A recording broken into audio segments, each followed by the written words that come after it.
इस समय मैं हूँ कल्याण कॉलेज में, कल्याण महाविद्यालय। यहाँ पे कल एक ऐसी घटना घटी है जो आप सोच नहीं सकते। इस कॉलेज के लिए काला दिवस कहना चाहिए। इस कॉलेज की एक खासियत मैं आपको बताऊंगा। अभी वर्तमान में जितने भी आईएएस, आईपीएस और पुलिस विभाग में नेताओं में जो लोग चर्चा में है, सारे इस कॉलेज से पढ़ के निकले हैं। मैं आपको ऊपर से दिखाऊंगा, ये दिखाना। ये देखिए, ओम प्रकाश चौधरी जो अभी मंत्री हैं वित्त विभाग छत्तीसगढ़ शासन के।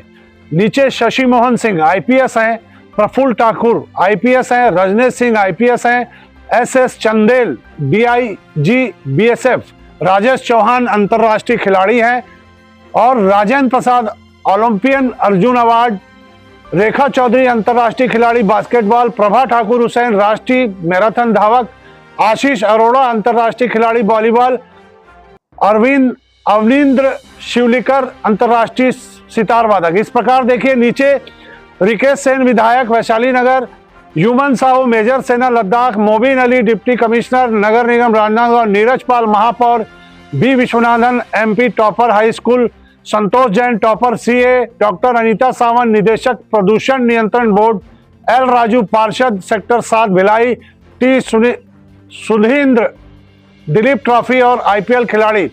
इस प्रकार प्रभंजन चतुर्वेदी भजन गायक, रामकृष्ण द्विवेदी प्रिंसिपल डीपीएस रायगढ़। ये सारे लोग जो हैं इस कॉलेज से पढ़कर आज ऊंचाइयों पर गए हैं। और इस कॉलेज में एनएसवाई का एक कार्यकर्ता आकर प्रिंसिपल की टेबल पर बैठता है, प्रिंसिपल को जूते की माला पहनाने की कोशिश करता है, जबकि ये उसका अधिकार बिल्कुल भी नहीं है। ये अधिकार इसलिए नहीं है क्योंकि वो जिस मुद्दे पर बात करने आया था वो मुद्दा एनएसवाई में नहीं आता है। और एनएसवाई का काम होता है छात्रों के लिए लड़ाई लड़ना, छात्रों के लिए संघर्ष करना, छात्रों की जो दिक्कतें हैं उनको दूर करना। लेकिन यहाँ बात आती है मैनेजमेंट की। मैनेजमेंट की बात मैं इसलिए कर रहा हूँ क्योंकि वो लड़के वो बातें करने आए थे जो बातें उनको नहीं करनी चाहिए। कुछ लोगों को यहाँ के प्रबंधक ने नौकरी से निकाल दिया था क्योंकि उनकी जरूरत यहाँ पर नहीं थी। वर्तमान में ये काम प्रबंधक करता है, इनकी एक कमेटी है वो करता है। उस पर ये लोग चर्चा करने आए थे। चर्चा करने क्या आए थे? उन्होंने प्रिंसिपल के साथ बहुत बदतमीजी की, उनके टेबल पर बैठ गए, उनके टेबल पर पूरी इंक फैला दी, उनके जरूरी दस्तावेजों को फाड़कर उन्हीं के सामने बिखेर दिया। बहुत सारी ऐसी हरकतें की हैं जो कॉलेज के लिए शर्मनाक है। आज कल्याण कॉलेज, जो मैंने आपको बताया कि ये सारे लोग यहाँ से पढ़कर इतनी ऊंचाइयों पर गए हैं, उस कॉलेज के लिए ये बहुत बड़ा एक दिन था जो काला दिवस होगा कल्याण कॉलेज के लिए। आज जो लोग जो आए थे, एनएसवाई के जो लोग आए थे, लगभग बताया जा रहा है कि 5 से 7 लोगों पर एफआईआर हुई है और ये कार्रवाई अभी उनके ऊपर चल रही है, जांच जारी है। कौन कौन लोग थे, दस्तावेज जुटाए जा रहे हैं। पुलिस के कर्मी अभी भी कॉलेज में मौजूद हैं, वो लोग अपनी कार्रवाई कर रहे हैं। लेकिन ऐसे पद पर एनएसवाई के जो कार्यकर्ता ऐसे पद पर रह के ऐसे शिक्षण संस्थाओं में जाकर इस प्रकार की जो हरकत कर रहे हैं, वो जितनी भी उसकी निंदा की जाए कम है और शर्मनाक घटना है। और ये भिलाई के लिए भी काला दिवस मैं कहूँगा, क्योंकि कल्याण कॉलेज का आज भिलाई में नहीं पूरे छत्तीसगढ़ में नाम है। और ये उस समय का कॉलेज है जब हम पैदा नहीं हुए थे। 1963 से ये कॉलेज चल रहा है और कभी इस कॉलेज पर किसी भी प्रकार का कोई दाग नहीं लगा। मैं इस समय कॉलेज के प्राचार्य प्रिंसिपल से इस घटना के बारे में जो भी जानकारी होगी मैं आपको अभी स्क्रीन में दिखाऊंगा। उसके बाद उन्होंने क्या कहा और चर्चा हम करेंगे। जो बातें वो कहेंगे वो आपको हम स्क्रीन में दिखा रहे हैं, देखिए। कल्याण स्नातकोत्तर महाविद्यालय, जैसा कि इसका नाम है कल्याण स्नातकोत्तर महाविद्यालय, सभी का कल्याण हो, सब अच्छे रहें, सब सुखी रहें, इस उद्देश्य को लेकर शिक्षा सेवामय हो, शिक्षा संस्कारवान हो, शिक्षा ज्ञानवान हो, इन उद्देश्यों को लेकर कल्याण स्नातकोत्तर महाविद्यालय की स्थापना वर्ष 1963 में की गई थी।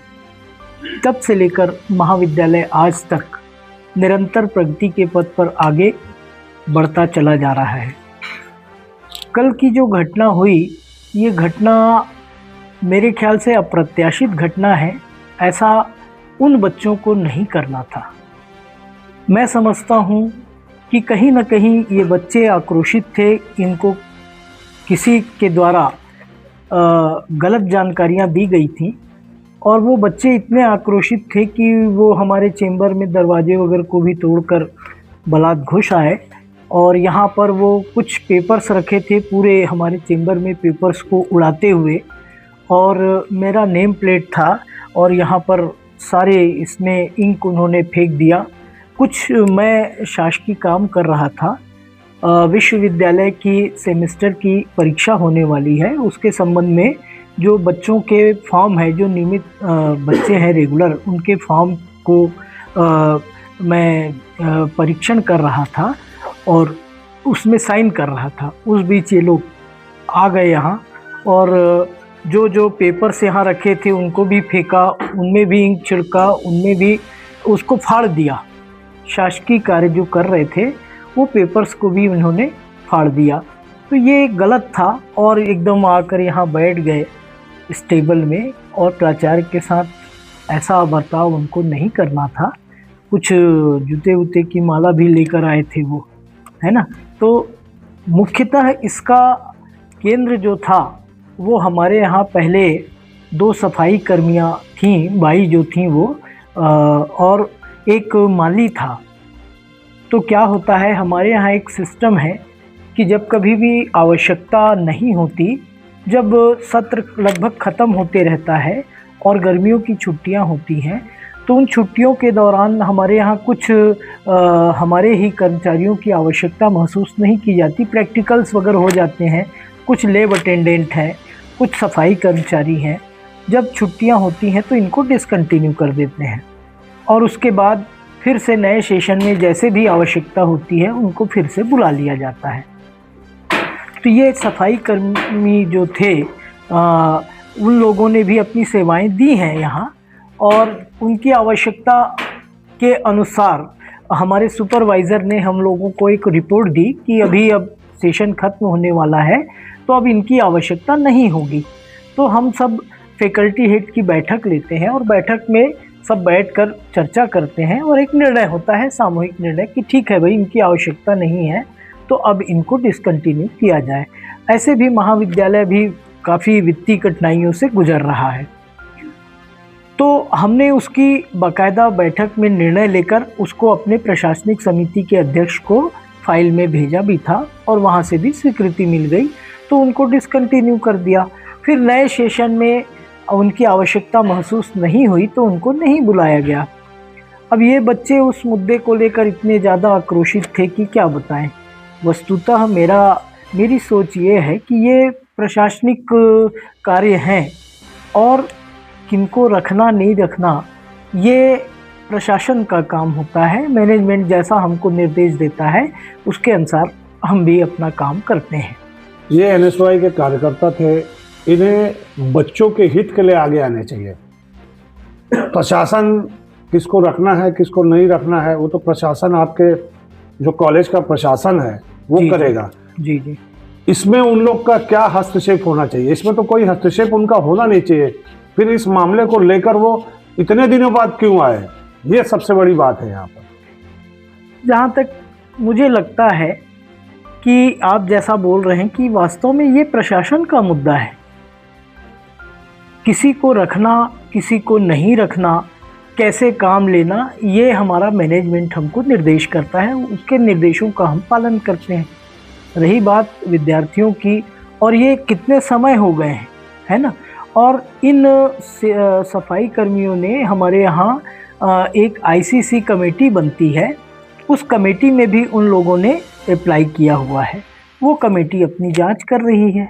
मैं बार बार उनसे कह रहा था कि आंतरिक शिकायत निवारण समिति जो है वो अपनी जांच कर रही है, क्या है जो भी रिपोर्ट आती है उसके आधार पर उसमें हम मैनेजमेंट से चर्चा करेंगे, निर्णय लेंगे। अब इनका कहना था कि नहीं, उनसे माफ़ी मांगो, उनको अभी बुलाओ, अभी माफ़ी मांगो, नहीं तो ऐसा कर देंगे, वैसा कर देंगे। तो ये अच्छी बात नहीं है, विद्यार्थियों को इस प्रकार का व्यवहार नहीं करना चाहिए। अब आपके द्वारा क्या कार्रवाई की गई इस मामले में? इस मामले में हमने अपने मैनेजमेंट को अवगत कराया। हमारे मैनेजमेंट के पदाधिकारी गण, अध्यक्ष महोदय वगैरह सब आए थे और उनसे हमने चर्चा की। तो उनका निर्देश था कि भाई भविष्य में और इस प्रकार की घटना ना हो, इसके लिए एफआईआर कराएं। तो हमने एफआईआर करा दिया है। अभी आपने प्राचार्य की बातें सुनी, प्राचार्य ने क्या कहा, बहुत दुखी थे वो, क्योंकि ऐसी घटना की उन्होंने कभी सोच नहीं रखी थी कि इस प्रकार की जो घटना होगी हमारे कॉलेज में होगी। आज उन्होंने पूरी जो व्यथा बताई और पूरी चीज़ें हमें दिखाई कि किस प्रकार से उनके टेबल पे इंक फैली हुई है और क्या क्या उनके साथ हुआ। उन्होंने बताया कि मुझे जूतों की माला पहनाने की कोशिश की जा रही थी, जो हमारे लिए बहुत शर्मनाक बात है। मतलब हम इस बात की कल्पना भी नहीं कर सकते। बहुत एक उदास मन से उन्होंने इस बात को कहा। एक स्टूडेंट जो हमारे कॉलेज से पढ़कर गया है, वो स्टूडेंट हमारे कॉलेज में इस प्रकार की हरकत करेगा, हमने कभी सोचा नहीं था।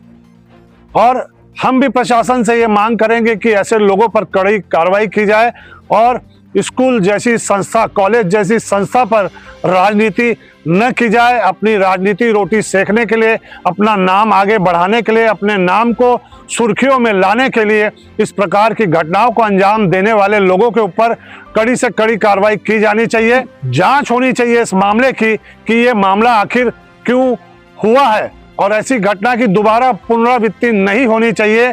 ऐसे कुछ नियम लागू किए जाने चाहिए कॉलेजों में, जो ऐसे लोग कॉलेज तक और स्कूलों तक न पहुंच पाएं। और हमारे चैनल के साथ आप लगातार बने रहिए, इस प्रकार की खबरें हम आपको लगातार दिखाते रहेंगे। हमारे चैनल को लाइक, शेयर, सब्सक्राइब करना न भूलें। नमस्कार।